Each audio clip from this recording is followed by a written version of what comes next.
Hello, internets! As I was editing this video together, it came back to my attention that the Gallery Trilogy is not exactly a family-friendly work.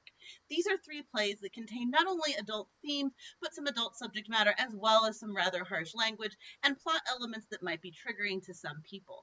I thought it was best to put a little bit of a disclaimer before this video, just to warn people that that's going to be stuff that is present in this video. With that said, let's get analytical.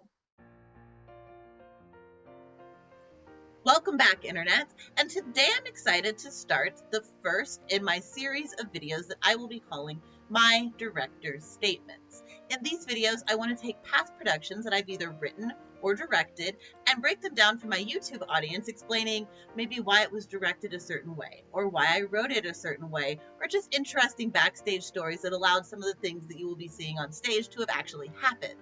The first show that I've chosen for us to talk about is a piece of mine called Canvas. Now, Canvas is actually the third in a trilogy of plays that I started in college called the Gallery Trilogy. So what is the Gallery Trilogy? As I've mentioned before in some of my other videos, I am a published writer, and I'm published with, you guessed it, the Gallery Trilogy. The Gallery Trilogy is a series of 3 plays that I started in college, with the first play, Gallery, the second one, Portraits, or Portraits Like American Gothic, if you want to call it by its full, a little bit too long name, and then closing out with the one that we will be focusing on primarily in this video, Canvas. So to understand the Gallery plays, I first wanted to give a little bit of backstory of how they came to be.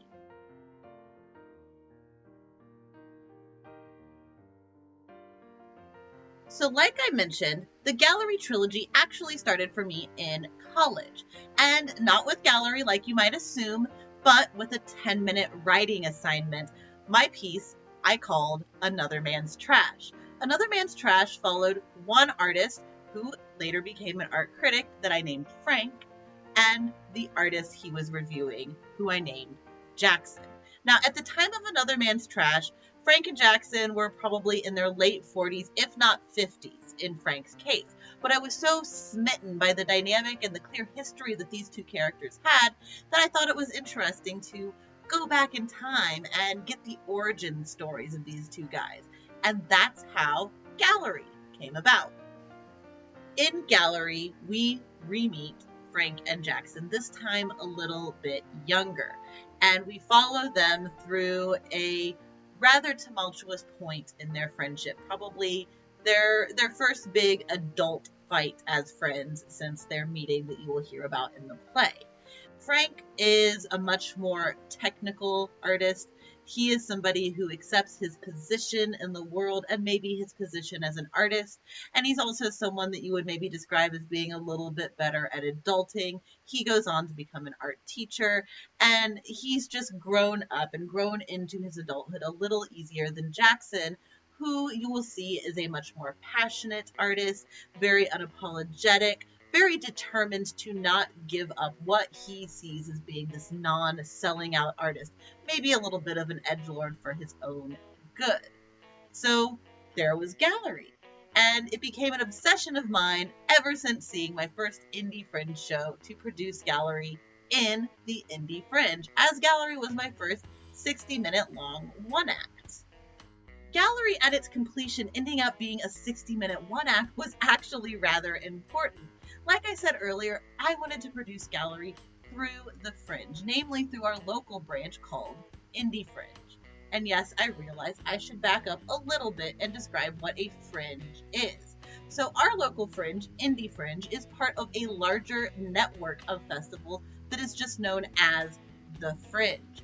Fringe theatre got its start in Edinburgh, Scotland, time ago in the 40s, where artists were producing not only in the streets, but on the complete fringes of society in a response to protests and to be able to do art that was not always seen as legal, that was not affordable, and was just not allowed.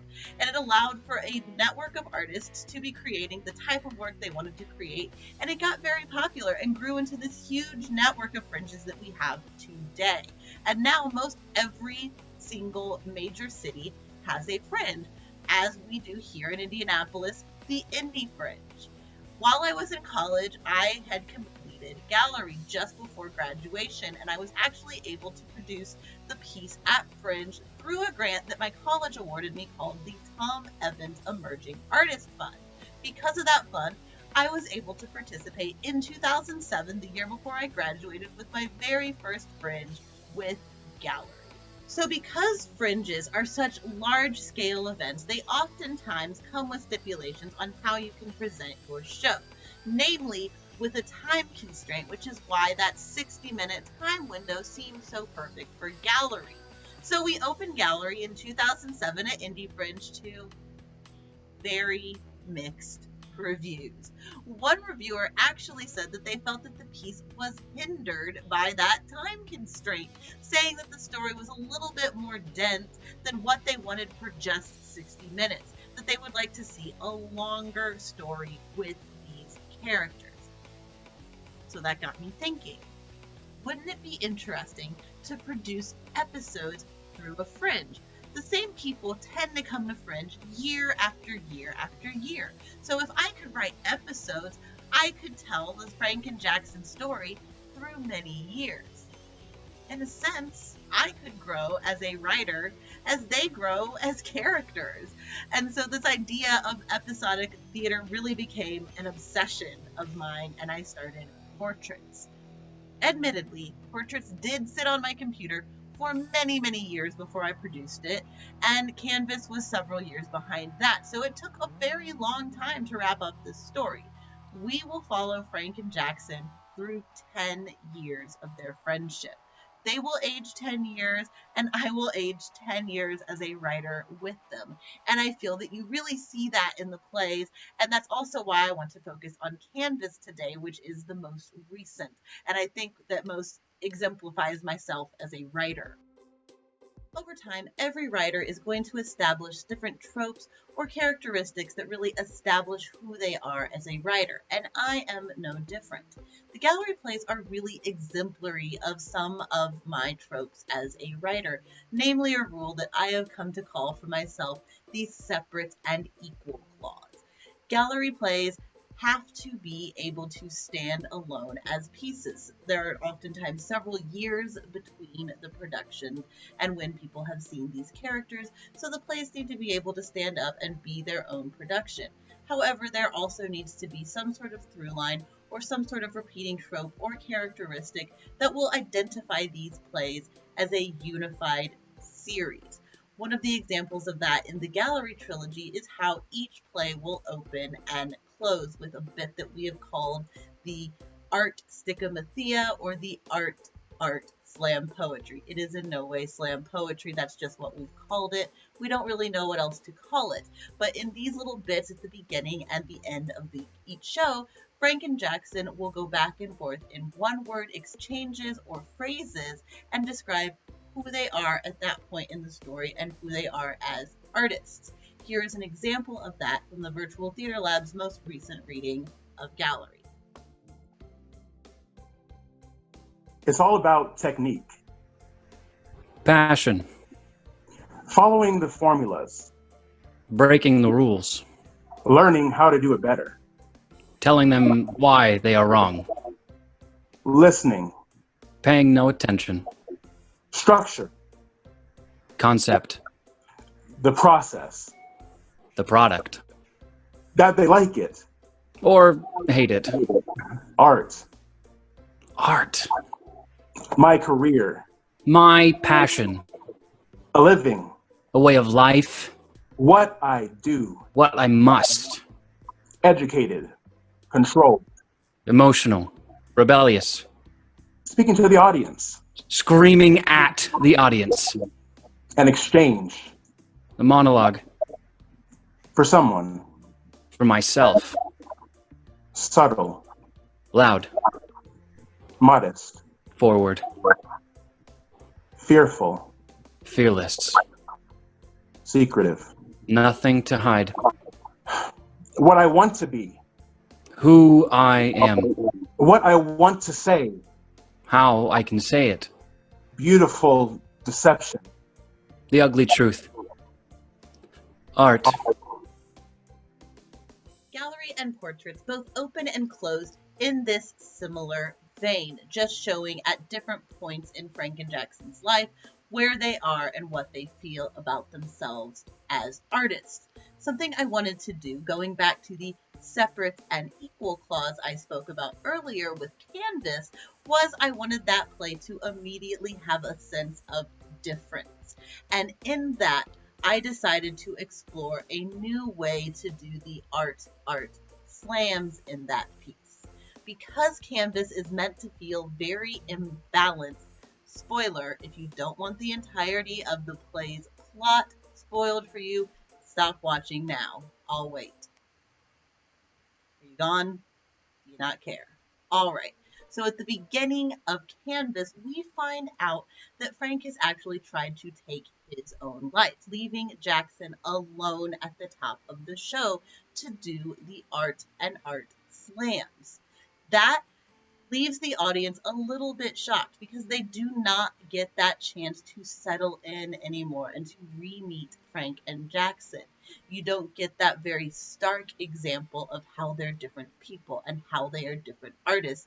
Jackson being more combative and passionate and emotional, Frank being more technical and reserved and maybe logical. You don't get that in Canvas. So you kind of drop into Canvas feeling what I hoped was very rushed, maybe a little off-put, feeling like you're eavesdropping in a conversation that has already begun, because it has. This is the end of the story, and we're running out of time. That's how I wanted the audience to feel at this play's start. I didn't mind if they felt a little uncomfortable or a little bit lost to edge into this story and to see that the history of these characters is starting to weigh on them and making them feel like they are coming to their end. So without further ado, one of the things I wanted to show you to exemplify how Canvas not only shows how I am as a writer and a dialogue-specific writer, but also how Canvas kind of sets itself apart in the trilogy to be both separate and unified within the Gallery Trilogy. Here is Scene 1 of Canvas.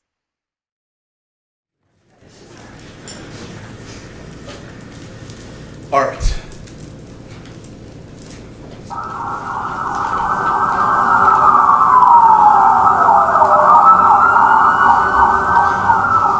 What the fuck are they even doing in there, you know? I mean, we're out here waiting. You can't come out here and tell me what the fuck. I mean, they call it a waiting room, am I right? A fucking waiting room. A room made for fucking waiting. Sick goddamn joke. Fucking language, asshole. Martin, if you have to open your mouth, could I please ask that it's only to insert my cock? I mean, shit, would you look at this room that we've built and decorated with vinyl chairs and fucking non-offensive, overly pleasant sunset flower and bird art? I use art loosely here. I'm sure you do. My cock, Martin, do you remember my cock? Your mouth's open, I assume you want a taste. Christ! We're out here waiting! You can't take 2 seconds to come out here and... What the fuck are you even doing in there? They're trying to get my dead brother's... Don't! Don't what? Don't say dead. I can say dead. No. You fucking can't. I think I can do as I goddamn please, Van Blow. Hit me. Oh, it'd be my pleasure. Then fucking hit me. I'm not gonna give you the fucking hard on. This isn't my fault. Isn't it? So fucking hit me! No. You've changed. You haven't. Much. Fucking cocksucking Christ, Martin. What do we talk about? What do you and I talk about in the waiting room? How about how I banged your wife before you got the job done? Ex-wife. Is something funny? Good one. Jackie. Hi. Yes, the brother. The brother. The boyfriend. Seriously, Martin, don't even fucking try to understand it. We're not. Don't open that box, Martin. Let me tell you about a bitch named Pandora. We haven't met. You two aren't close. We aren't. We only get together on special occasions. Martin, I don't remember you being this funny. Hi, Scott. Well, sit the fuck down, baboon. Fuck off, Picasso! We heard. No. What did he? This asshole's pills. Pills. Really? Oh, come on. Not like for insomnia. I left him there during the divorce. Was he? Drunk. Wow. How requiem for a queen. Marty, I'm really glad we got to do this. Yeah, me too.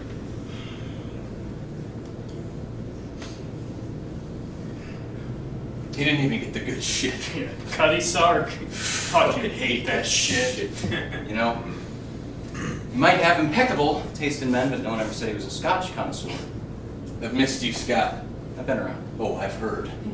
I'm sure you have. You know, he wishes he could quit you.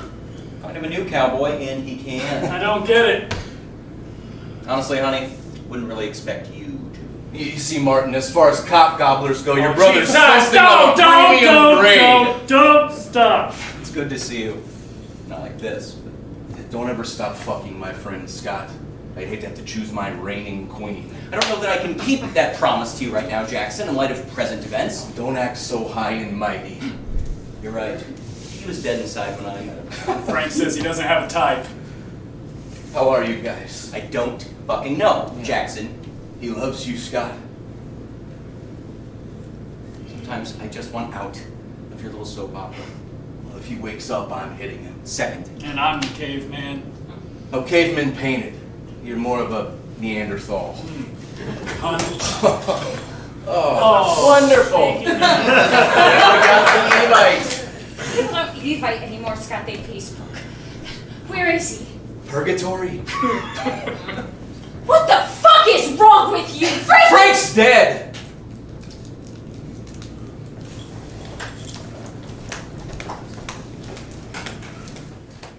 I realize now I should have included some sort of disclaimer before showing a clip that these plays do house a lot of adult themes and language. I will go back and add that in post at the top of this video to avoid any problems. Anyway, I hope that that clip exemplified the idea of a separate yet unified play. The art stigmathea was still present in Canvas, but it felt imbalanced and it did not provide that long 3 to 4 minute introductory period of Frank and Jackson. Instead, the audience is forced to get the information about the characters, even the sub-characters of Martin, Monica, and Scott, who are introduced in that first scene as well, from the dialogue of the play. From Martin saying something to Jackson about how he might have had relations with Monica before they were married. You get a large chunk of information about the relationship of those two characters in an element of dialogue that should feel very conversational between these two men that audience members are just able to pick up on, rather than the characters actually addressing the audience in these slam ideas. However, the bit is still present. Another example of this idea of unified and unique pieces within the trilogy was introduced in Portraits, the second play of the trilogy. In Portraits, I thought it was important to go back even deeper into the characters of the show.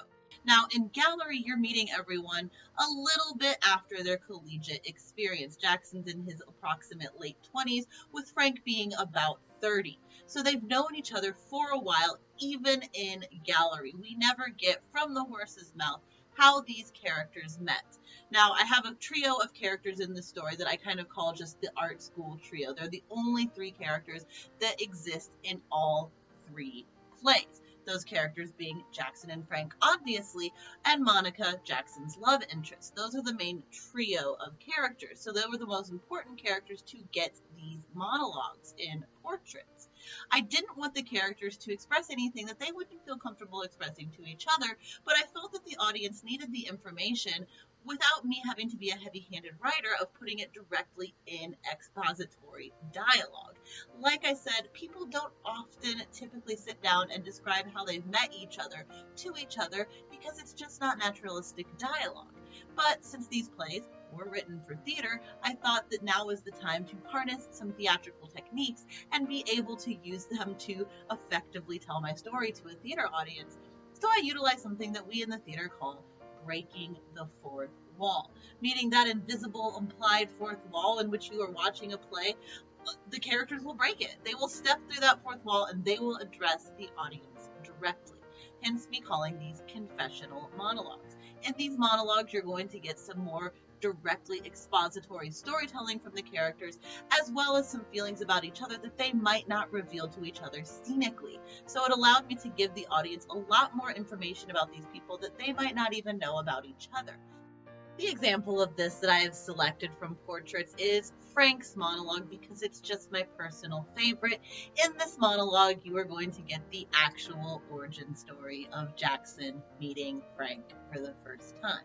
Enjoy Adam Tran's performance of Frank's monologue from Portraits Like American Gothic at the 2014 Indie Fringe.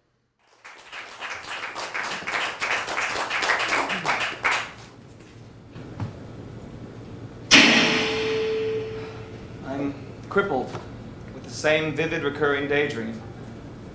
If I let my mind wander, I always find myself on the grass, frantically patting in search of my glasses. This day, we'll call it the day I lost my air, is a day completely untouched by the tarnish of age. I always find myself and the sketches I carried with me suddenly on the ground. It would seem that my classmate didn't quite agree with my rather scathing critique of his latest artistic abortion and wished to offer his rebuttal. So he threw me to the ground and rebutted his foot right into my stomach. As I drew the breath I conceded to be my last, a glorious shadow appeared, and in a single punch, my tormentor's nose began spewing the most satisfying shade of Goya-esque red I've ever seen. In this brief, bloody reprieve, I managed to locate my glasses and get a proper view of my savior. A paint-covered, scruffy, and shocked freshman stood over myself and my attacker, holding his hand. He quickly helped me gather my sketches and then mouthed the words, "I think we should run." In my haze, I foolishly ended his escape plan by asking why. I was once again caught in a blizzard of sketches and was met on the ground by my unkempt defender, who managed to land nearly exclusively on my testicles, leaving me again without air. Because I can't fight for shit, he admitted. Our now mutual enemy, satisfied with ending us both horizontal on the grass, exited into the now setting sun, dribbling that beautiful shade of Goya red along the green as he went. Then, silence. Silence, only finally cut with, "Are you okay?" No, I wasn't okay. I wasn't okay at all. I was in love. Instantly and unapologetically with a dirty and clearly straight freshman whom I later learned was failing every class. It was that first memory of Jackson. Blurry, lucky, and, well, cocky, that I keep among a mental scrapbook running years long in crystal clear high definition. You know, I'm forever figuratively picking the popcorn kernels from the teeth of my emotionally dense and socially flawed friends. It's just that I can't seem to catch a glimpse of my own form. And now, with age, I find my arm sore from years of holding a hand mirror to Jackson Bell's furiously soiled reflection. I have built my personal prison with bricks, resembling every one of Jackson's failures, tirelessly just holding that hand mirror and trying to find a way to mix an honest shade of blood red.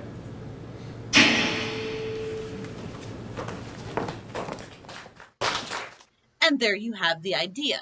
In Portraits, each of the four characters deliver a monologue just like that, in which they give some sort of confessional directly to the audience. However, noticeably absent was Martin, Frank's brother and Jackson's adversary of Gallery.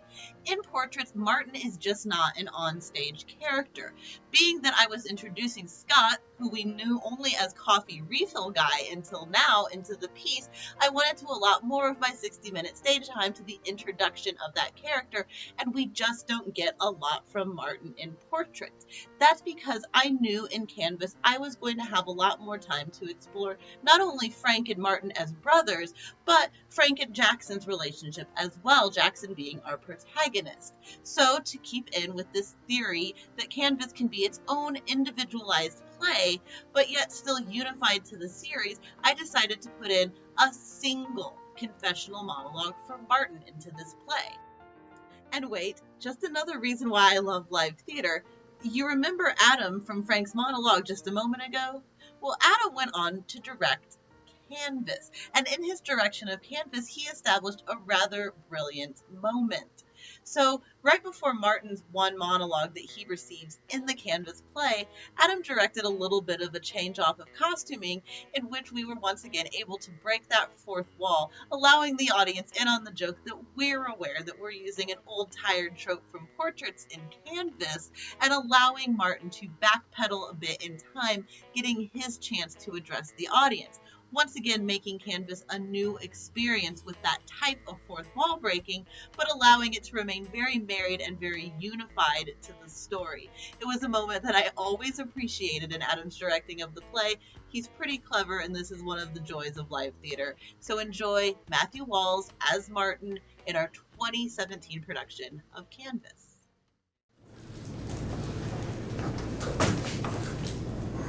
Oh, I don't normally do this.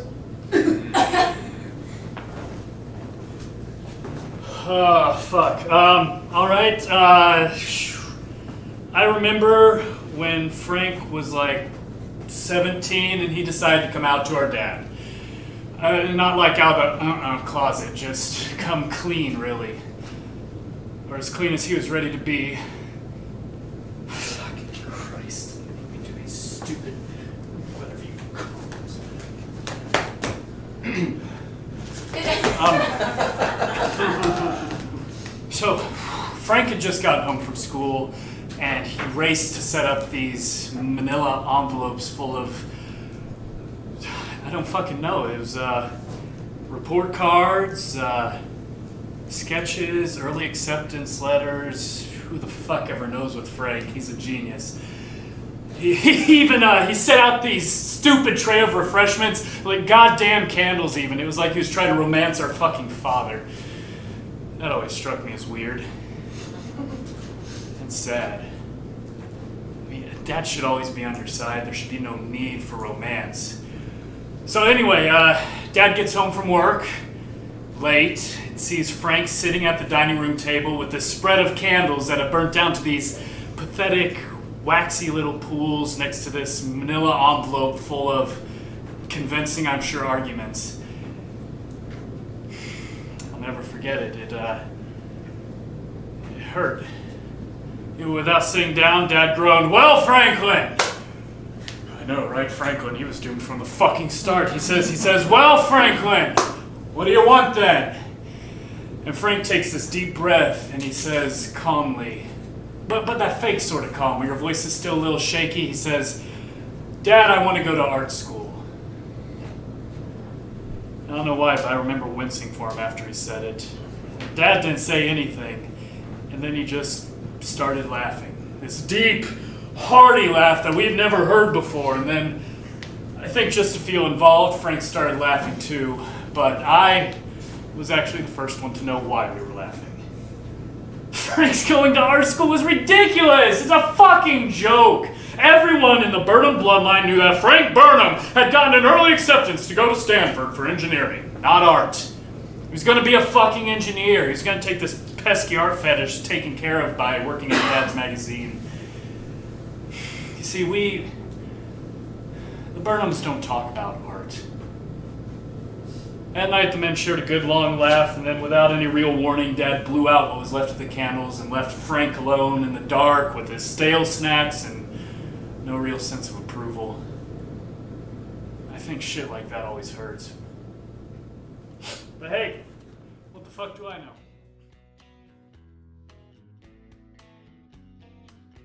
And with that, each of the 5 characters has had their opportunity to deliver a confessional-style monologue to the audience, breaking the fourth wall.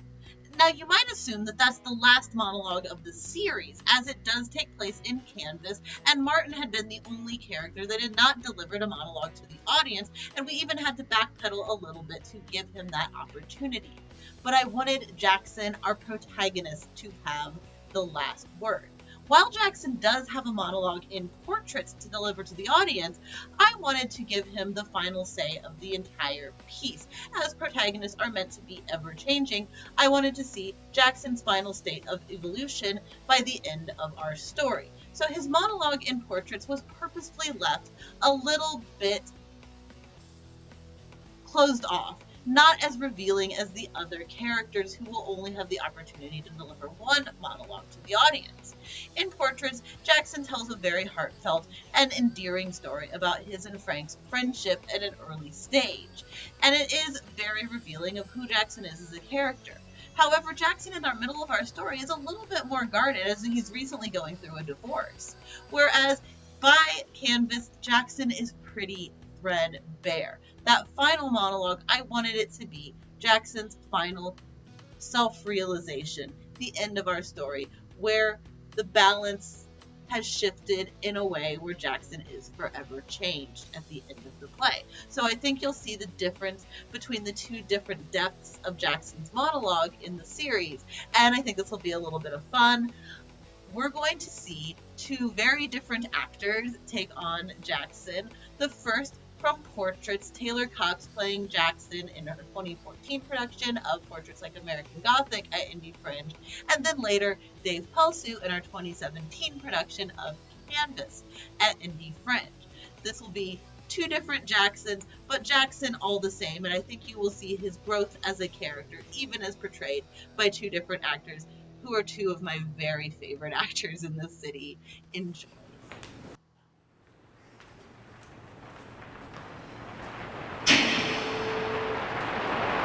Frank is obsessed with Mark Tansey, an artist known for doing these almost grayscale monochromes of daily scenes. Like most artists fading from glorious month or so long fame, Tansey began doing the guest lecture circuit around local art companies, including ours. During the 23 hours Frank spent with me trying to save me from failing out of beginning oil painting, the lecture had become amazingly oversold. Guess that further proves that Frank has always had better taste than me. Despite everyone's assumptions of me, I did feel awful. I spent the next week trying to track down pairs of tickets in alleyways like I was buying drugs. Finally came across 2 tickets. Unfortunately, resting in the hands of Nancy Gladstone.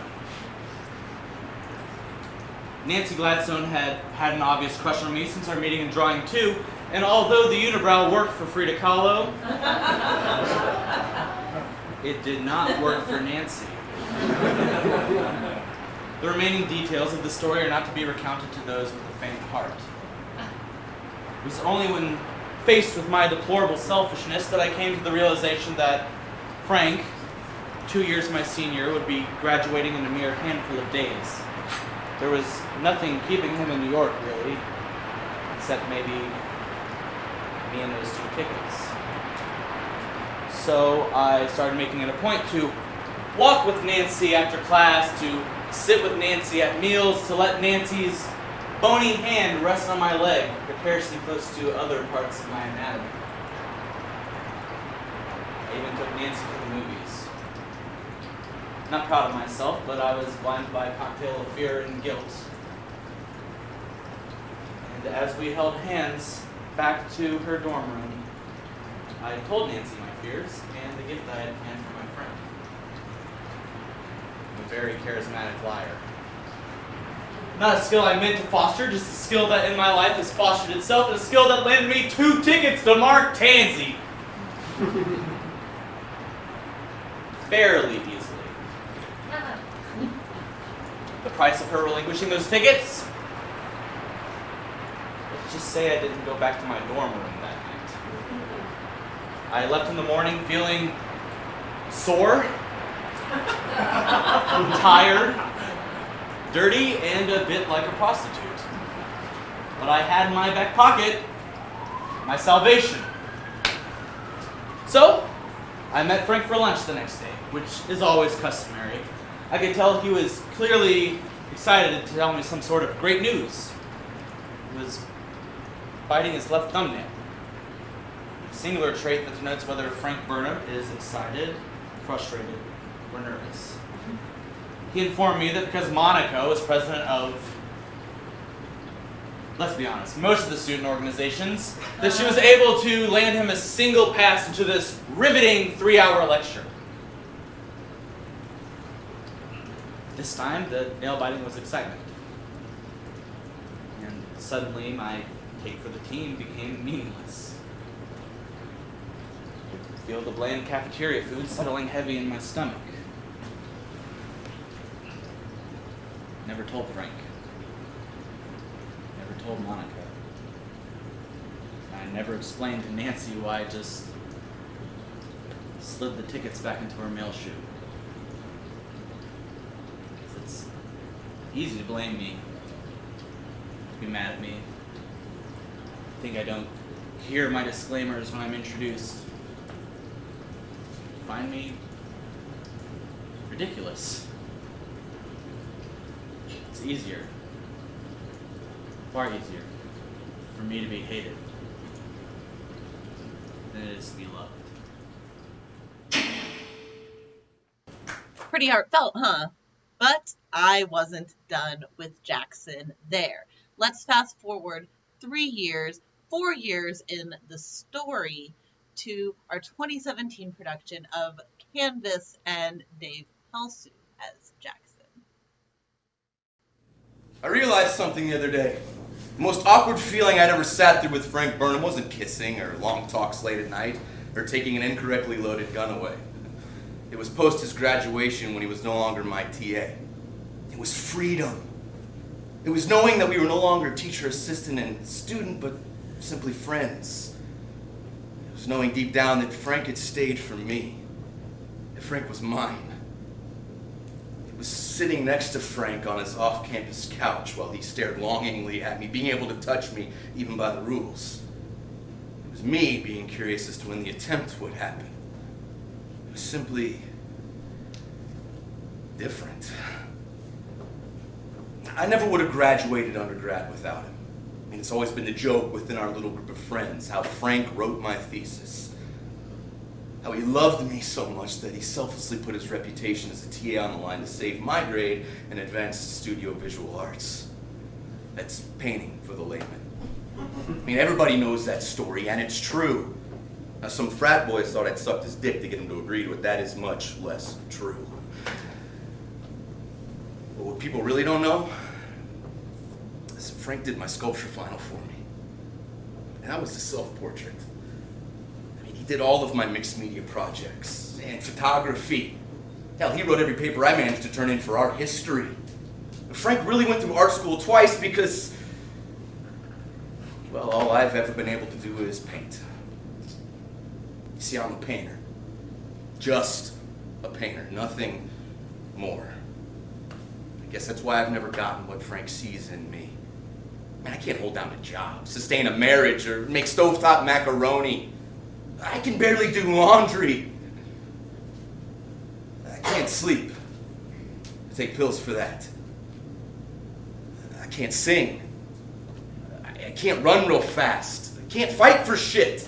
I have no sense of style. I probably smell like paint thinner. My hair is always a mess, and when I stand next to Frank, as complete as I've been able to make myself, I'm still half the man he is. Half the person he is. Who the fuck is Frank? How can he ask me that? I know Frank. I just don't know who the fuck I am. I know what I do. I paint. But that is all I do. All I am. I mean, if breathing didn't keep me conscious, I might even find an escape for doing that. Then poor Frank would have to come along and do even that for me. He keeps asking me what he is. He's a teacher, a friend, a lover, an avid reader, a damn good cook. He can sing. I've heard it. He's a genius. He can paint. I mean, his shadows matter. They mean things. He's exact, but you can shake him. And I can make him laugh. And he knows the right way to do everything. He loves me. Me. All I do is paint. I am just a painter, and he's even better than me at that. Frank Burnham is my hero. Not my friend. My hero. I should probably tell him that. Well, Scott said I should probably tell him that. Okay, I realize that I have just provided in-depth analysis to a trilogy of plays that I have yet to fully summarize for you. So I thought that now, 35 minutes into the video, was a good time to pump the brakes and offer a plot summary of the Gallery Trilogy. Here's the problem. I have been editing and recording this video as long as you guys have been watching it at this point. So I've had a couple of these, and I'm going to continue to have a couple of these. So what I'm going to try to do is just record myself from memory without rereading the scripts since I have directed them or done them, and give you an overview of the plot of each of the trilogy. You know, I actually think that's a really good spot to stop. I realize that the video is getting a little bit lengthy, so I would like to break this one into two parts, and next time we'll get the whole plot of the Gallery Trilogy broken down for you, as well as completing the analysis of Canvas in part 2 of the Canvas Director's Statements. I really hope that you guys like the way that the channel is going and the kind of content that I'm trying to create here with the Director's Statements, as well as more of my theater work that's not just Arcade Fire or the gaming stuff that maybe brought you guys to the channel. If you do like the content and if you are liking the channel, please do subscribe and hit the bell so that you are getting notifications not only for part 2 of this video coming up, but also other videos that I am putting out. I've really enjoyed starting to create some content for YouTube and getting my bearings and learning this platform. I am a one-woman operation though, so I do promise that as we continue on this journey, things will get better. I will learn to use this microphone. The sound quality will get better.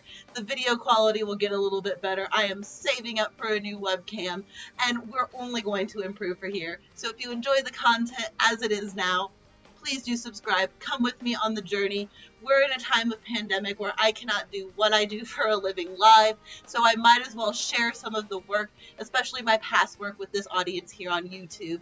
And I do hope you enjoy. Please subscribe, and we'll see you next time backstage for part 2. So what would a good YouTube video be without a credits recording? So I wanted to give shout outs to not only the people who were involved in the original productions of the Gallery Trilogy, but people who helped make this video happen, whether they knew it or not. So first, I wanted to give a special thanks out to Gary Nelson, Indianapolis's local photography and videography legend. All of the videography of the trilogy, as well as most of the beautiful photography of the Gallery Trilogy, was done by Gary. If you are in the Midwest and you need your theater documented, do not hesitate to reach out to Gary.